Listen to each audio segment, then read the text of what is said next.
Hey everybody, welcome to a Tatter-a-fact here at the Girlz Ink studio in Las Vegas. Hope everybody's doing great. Yeah. So today we're going to talk about training, being a trainer. That's Sarah here with me. Hey, Sarah. Hey, good to be back. Yeah, good to be back. So we did a podcast a while back on sales. Yes, we did. We did. It was a really good podcast, and I thought really insightful, and talked really openly and raw about sales, and how some people fail about sales, and just gave some good insight and some good advice. So so if you're just tuning in today, you haven't caught that episode, go check it out. Not sure what we're calling it, but what are we calling it, Willow? Are we calling it sales? No pressure.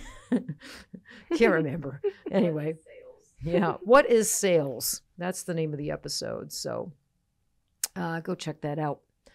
Because sales, we're in the business of sales. We're in the business of PMU, but we're definitely in the business of sales, and you got to conquer that.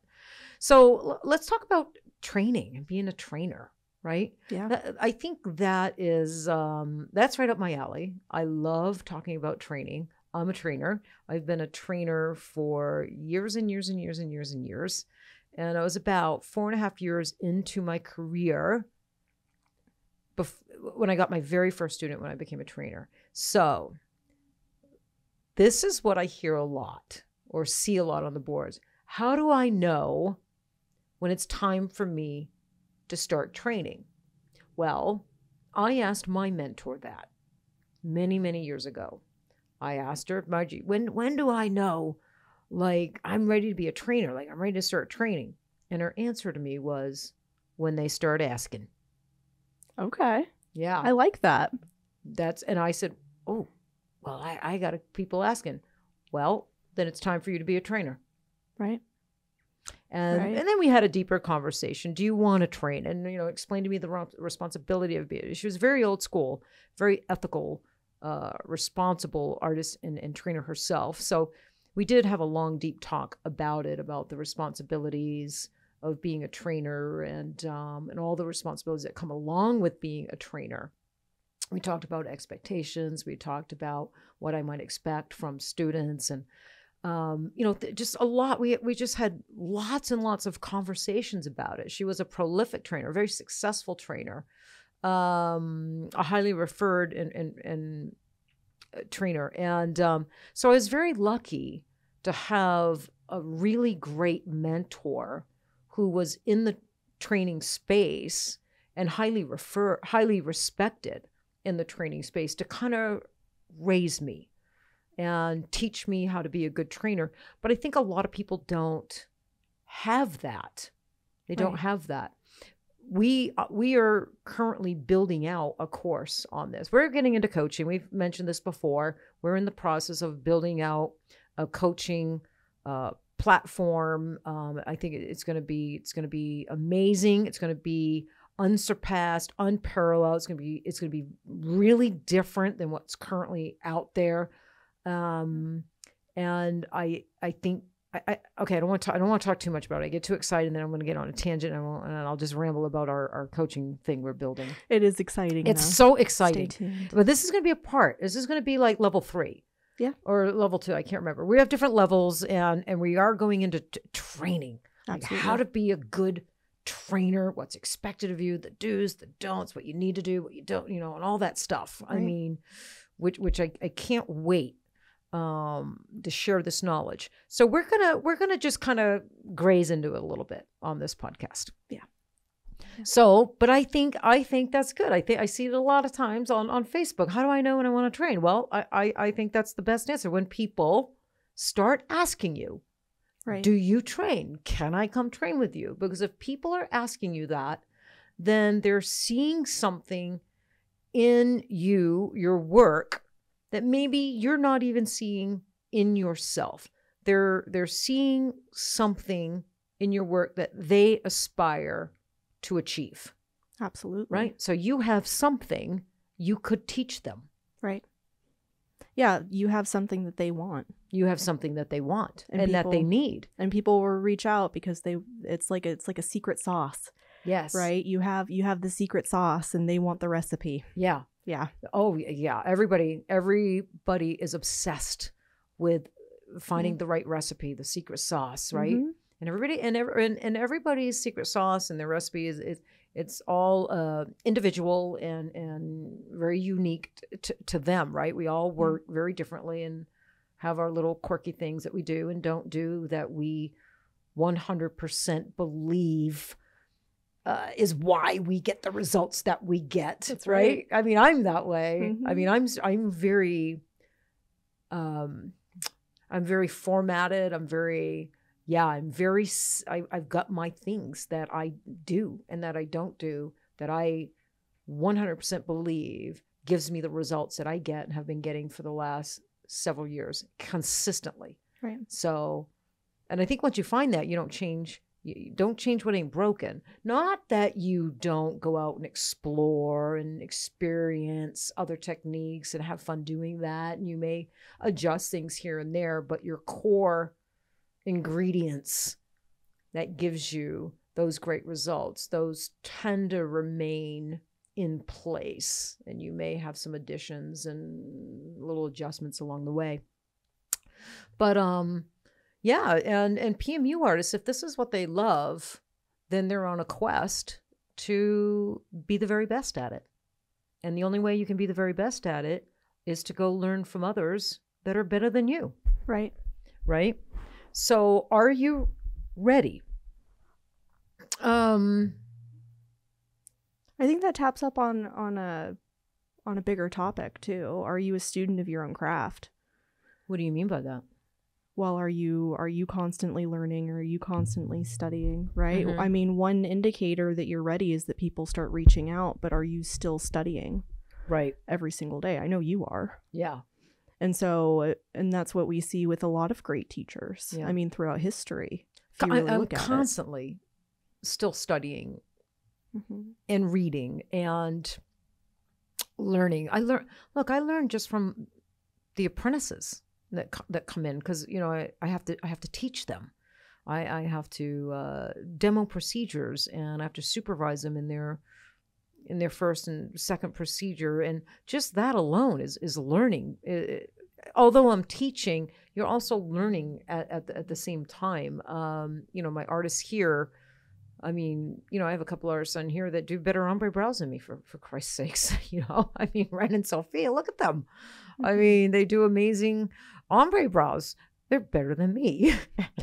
So we're doing a internal brow workshop, right? Girlz Ink workshop. Yeah. So me and all the Girlz Ink artists, we're getting together, we're booking some brows, and we're gonna have music going, and we're gonna all tattoo together, and yeah. And right. Yeah.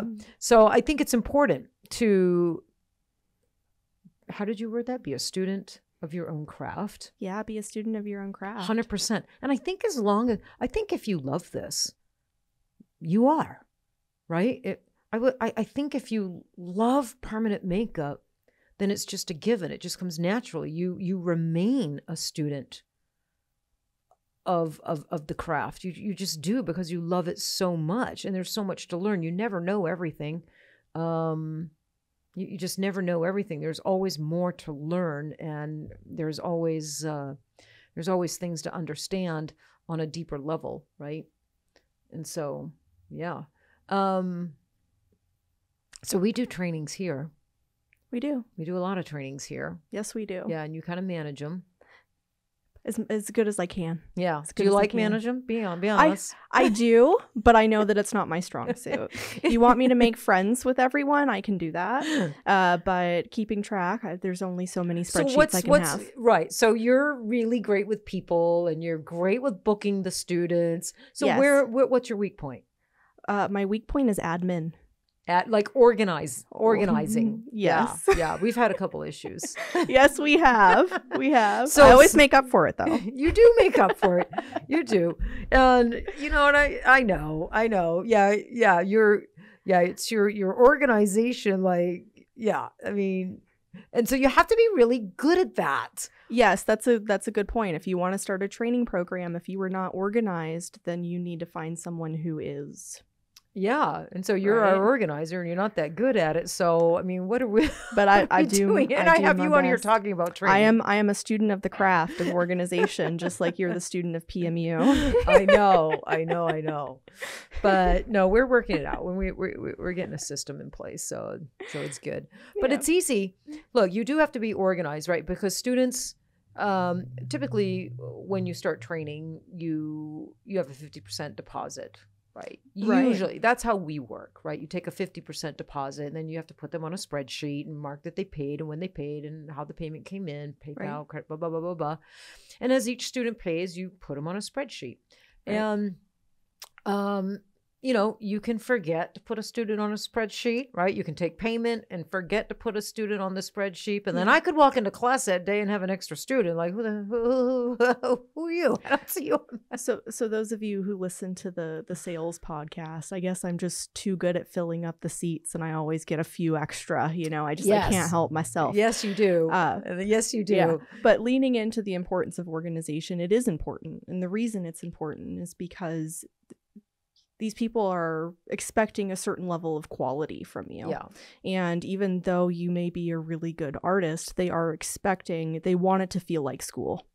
Right. 100%. And school is very organized, right? There's usually, when you go to a school, there's an entire operations team that works on that. And so to be able to have the spreadsheet, to be able to schedule the time, to be able to move forward and make it seem as polished and professional as possible, because they are investing not just in themselves, but they're also investing in you. Yeah. And I know I'm poking at you a little bit, but you're good, Sarah. But I think no matter how organized you are, and every single person we've along the years, including myself when I managed my own training and did my own spreadsheets. I couldn't imagine you doing that. Oh, we're human, right? You can make mistakes. Yeah, you really can. But no, you're good. But you're right. So when a student, I think, so when you decide to be a trainer, first you have to have something valuable to teach. So let's just say it's brows, right? Like you're doing really good brows, and people are noticing, and they're reaching out, and so now you have some students. So that would love to take a class for you. So I think, the first thing you have to decide is where are you going to teach this class? Does your studio or where you currently see your clients, will that accommodate the students? How many students do you want? I would say your very first time ever training, I would say no more than 1 or 2.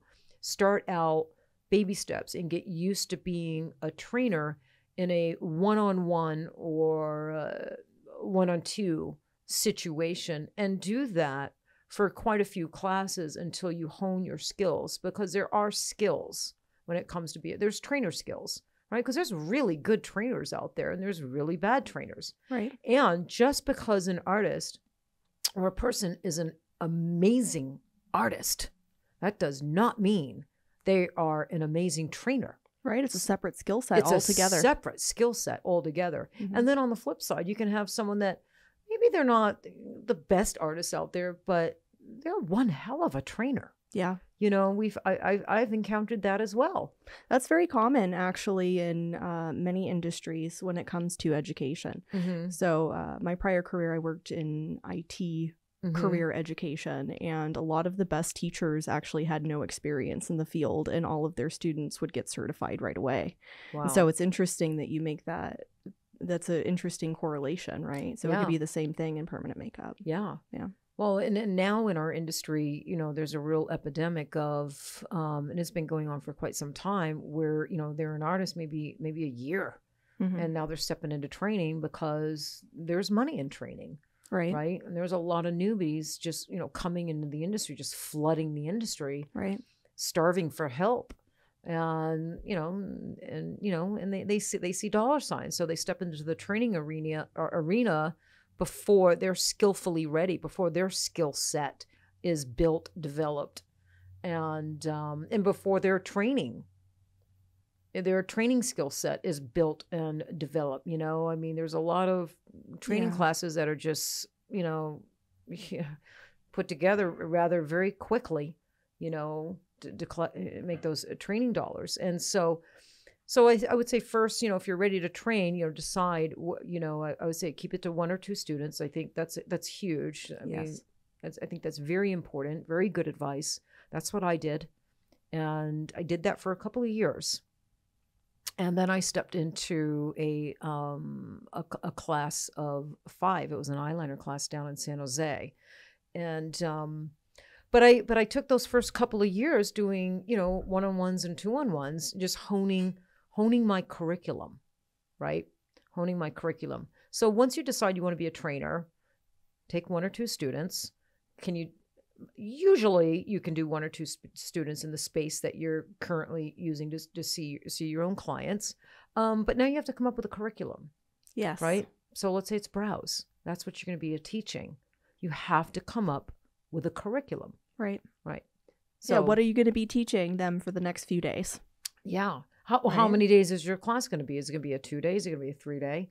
Are you taking newbies, or are these people that are, artists that are already in the industry and, already doing brows, but they're struggling and you're a few levels ahead of them? And so, you got to think about all that stuff.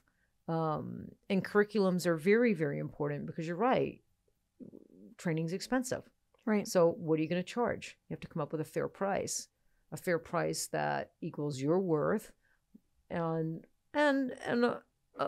a price people can afford, right? And it's kind of hard coming up with a price. It's hard to value yourself and put a dollar amount on yourself. It is. I could imagine. Yeah. I could imagine. Yeah, I've always had a hard time with that. Yeah. Well, and on top of it, are you going to be offering them kits? When a lot of people take their trainings or do their trainings, they get kits as well.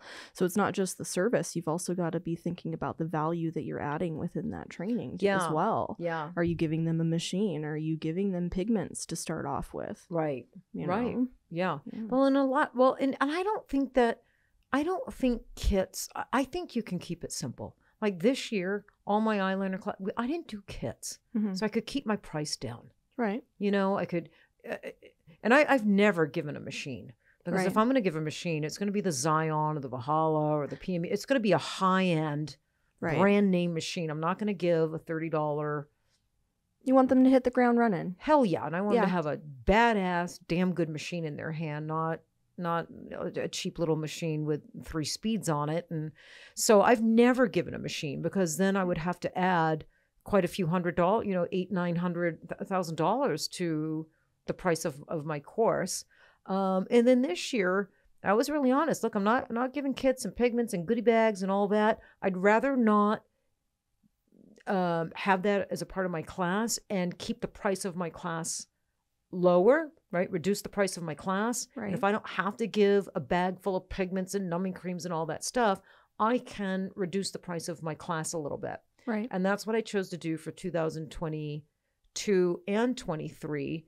And every single student was absolutely 100% perfect with that. They're fine with that. Mm-hmm. Because you set that expectation up from the beginning. Yes. Right. Right. Exactly. And some of the feedback that I got was, a lot of the times I don't even use the pigments or the stuff that they even give me. I've heard that too. Right. So it can be even a waste of money. Right. For the trainer.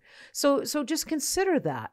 If you want to keep the prices of your class, a little bit more affordable while you get up and running, you don't really have to give a kit. I don't think that makes or breaks a class for a student. Just be upfront. And I even explained that. I'm not giving a kit this class, so I'm able to keep the price down a little bit for you. So, and I think it's important that when the student comes, they know exactly what they're getting from the trainer and the class. I mean, every little detail of that class needs to be explained in an info sheet. Yes. Right? Yes, and it helps with the presentation. Right. It helps with it looking professional, especially if you're a new trainer. Mm-hmm. That's going to make you look so good to have like a little 1-2 pager on everything that you're teaching, and it gives the student something to go away with. They feel like they got something for that deposit. Yeah. Right. Yeah. Right. Exactly. So you have to teach the procedure in an organized way, you know, and other people can understand it. And I think that starts with a PowerPoint, you know, or Google Doc. What is that called? Google. Well, they have several. I mean, Yeah, so you can use Canva. Google, you can use Canva, you can use whatever's on Apple. Exactly. I use PowerPoint, but that's for your theory portion, right? For you to run through the theory portion. My theory portion is about 2 hours, you know, and in your theory portion, you go over needles, you go over movements, you go over the do's and don'ts, you go over map, you know, just go over all the particular details of that procedure, and then turn that into a handout. You just export that into a PDF, download it, and then there's your handout. Right. Right. So for them to leave with a good handout, certificate of training. Oh, that's so important. It's very important to the student. Yeah, think about it. It's like a crowning achievement for all that time that they worked away and stressed out the models you had them do, you know. It feels good to have that at the end of it. No, it does, and a lot of times it's needed because in a lot of states or cities they have to show that they've had so many hours of extracurricular study or classes, and to belong to some of these organizations like the SBCP or the AAM, they have to submit so many hours per year of education and training. So these certificates are very important, and they should be important. They're letters of achievement. And you know, I used to frame all mine and hang them on my wall. I mean, I had one whole wall in my procedure room that was just all certificates. And, you know, my clients would come in and they were very, impressed. They used to like to read them all and look at them. And I bought all the same exact frames. And then, you know, you try to hang them up all even and symmetrical and wall of certificates. And I think it's important that your certificate, you put a little bit of time and thought into your certificate. They can't be cheesy and janky. They got to be nice. They got to be nice certificates. So if you're going to do them yourself, do them on Canva. If you don't know how to design, then maybe find someone local that can design a certificate for you. Yes. Right? And you can go get them printed out at Office Max or someplace like that. Or if you have a good printer on hand, just get some stock paper. Go to Office Max or on Amazon and buy some like cardstock paper. So they're a little bit thicker. You know, print them out, right? Yeah. Sign them. Because that certificate is very meaningful to the student. And so you want it to be impressive. Yes. And that student paid a lot for that certificate and earned that certificate. Absolutely. Yeah. So sometimes the certificate is a little neglected. I know we're super picky about our certificates here. They look really good. I think they look really good. Oh, they do. Yeah, they do. And then you got to think about follow-up support. Once the class is over and the student leaves, are you going to upload them to a Facebook group with all your students, or you know, how are you going to do that? Are you going to do that? You know, and what's the expectation of support? I mean, what if you end up with 20, 30 students, you know, in a year's time? You know, are you expected to respond immediately? Are they allowed to pick your brain off topic? Like if they came for brows, are they allowed to pick your brain on eyeliner or other things? I mean, don't you think you kind of have to set some limits with that? Because that could get out of hand. Yeah, you need to set some expectations and limits on what that looks like. If you're doing 30 students a year, then I would hope that you would have some kind of support staff to be able to help you with that. If you're doing it all on your own, you need to set some strong expectations. And if they can talk off topic, just know that that's an area of opportunity for you to create some more classes and keep on training because you just found another need. Yeah, right. Or refer them out to a buddy that you know does really good eyeliner. Yeah. That's also training. Yeah, right. So those are some of the things to think of with the curriculum and the class. Like everybody likes structure, right? Yes. And classes are expensive, you know, $2,000, $2,500, $3,000, $3,500, just depends. But I mean, they're very expensive. And some people put these class prices on their credit cards, right? Some people can't really afford these classes. They are putting them on their credit card. They are going into debt to come to your class. That's reality. So that's how important your class is and how well thought out your class needs to be, right? And like I said, everybody likes structure. So structure, let's say if it's a 2-day class, when we send them our class info sheet, like our class agenda, you know, we explain exactly what they're going to be learning. We explain how it's going to improve them as an artist in that particular area, procedure. And we give the 2-day itinerary, like day 1. Yes. 10 a.m., like 9 a.m., show up, little networking, introduce each other, light breakfast. 10 a.m., I do my demo, right? From 10 to 12:30, I do my demo. Lunch. And then afternoon from this, you know, 2 to 6, workshop skill building, right?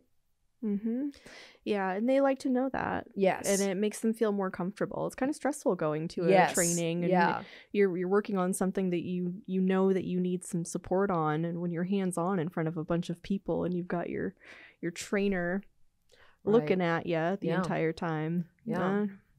Yeah. So knowing exactly what you're going to be doing makes it so much more comfortable 100%. For the student. It does. You know, and then day 2, and day 2 for us is usually model day.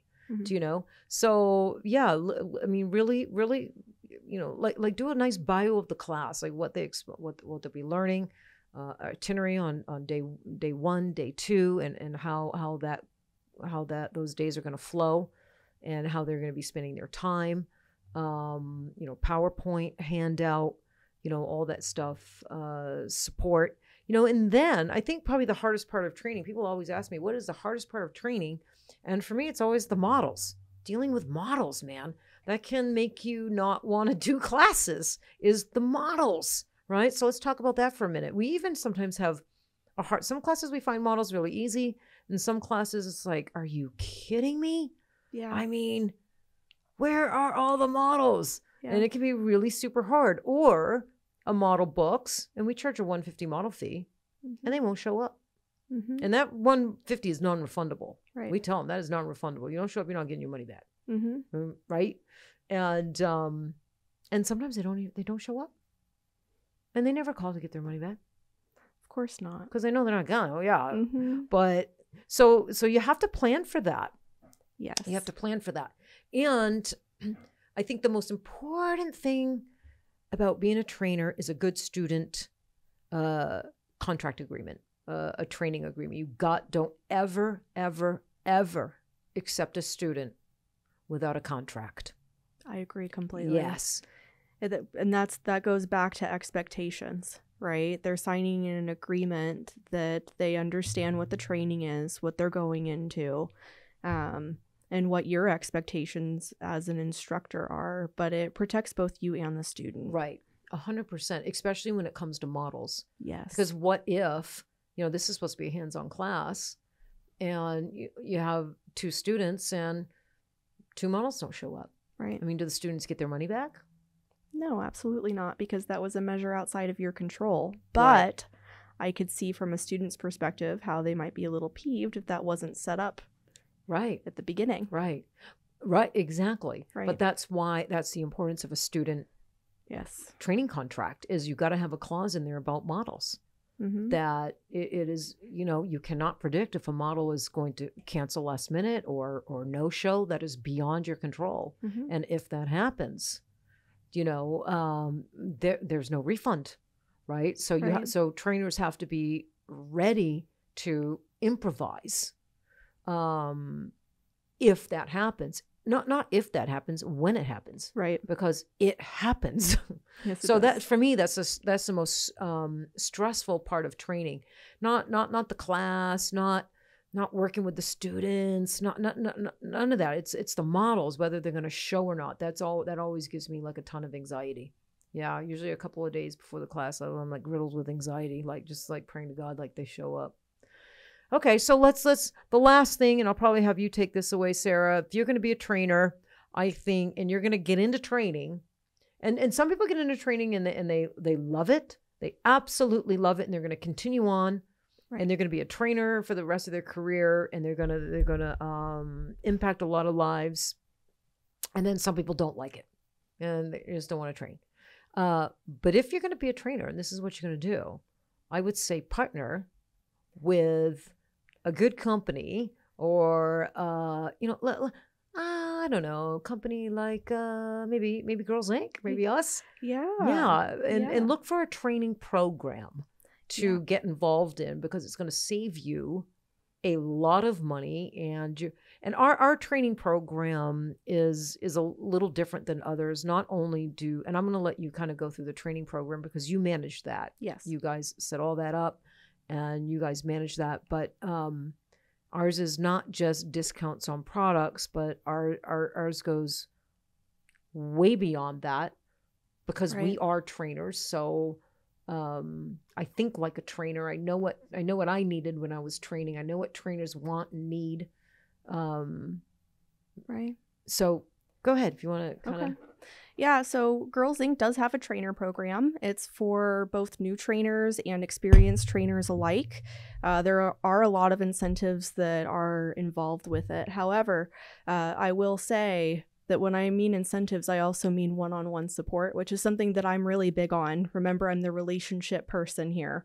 And so it's an added layer of support for you to hit the ground running yourself. Okay, so it starts with product discounts. It can be anything in the Girlz Ink store, excluding furniture, but pigments, numbing, needle cartridges, machines, you name it, you can get product discounts for that with between 10 to 15%. It also goes into academy trainings. A lot of you are familiar with the Girlz Ink Training Academy, Beyond the Epidermis, Color Theory, Needle Theory, right? Needle in the prick. And there are a few other classes that instructors get discounted so that they can include in their training programs to provide more value to their students. And then I think the biggest one is that there is a quarterly Train the Trainer with Teryn where she talks about training related topics. And that's huge, right? Be able to pick someone's ear who's done it a long time. Mentorship's huge. If you don't have a mentor, at least you can have one for, an hour or so once a quarter. Right? It helps. Well, you know what, Sarah, I never thought about, I stepped into the coaching space and, you think about coaching other PMU artists, with their own little studios and careers, but I never like dawned on me that, to be a mentor and a coach to trainers. Yeah. Trainers. And I'm like, that's brilliant. I've been a trainer my whole career. I've trained all over the world. I've collabed with lots of other world-class trainers and, been on lots of stages. So yeah. So I'm really excited to work shoulder to shoulder with the trainers of this industry and support them where I can, give them advice, help them out, and help them level up as a trainer as well. So yeah. That's been super cool for me. Absolutely. And, with the Girlz Ink Trainer Program, how I look at it is we want to elevate the artistry in the world of PMU. And we want to do it where it's personalized and it's focused on each individual artist. And I think that being a part of the Girlz Ink Trainer Program definitely would support you to get there. And you would be helping us with our mission, and we would be helping you with yours. Yeah. I love that. Beautifully said. Thank you. Yeah. All right. So, hey, let's give a shout out to all the trainers out there. Call me. Yeah. Trainers are important. They're really, really important. I value trainers. I wouldn't be who I am today or where I am today if some good trainers, didn't come into my life and teach me and nurture me and mentor me. I've been blessed to have some amazing trainers and educators come into my life. And so, you know, and I've been able to do that for others. And so it's like kind of like this pay it forward kind of thing. But trainers are the backbone of this industry. And I think that's gone a little awry. You know, it's been trainers have gotten bad rap the last few years. You know, the training in this industry has just gotten really ragged on, a real bad rap. But there are some great fucking trainers out there, you know, that are doing great training, great work. So I hate for that to be a blanket statement and for all trainers to get caught up into that, because there are just some amazing humans doing amazing training, and they're doing it for all the right reasons.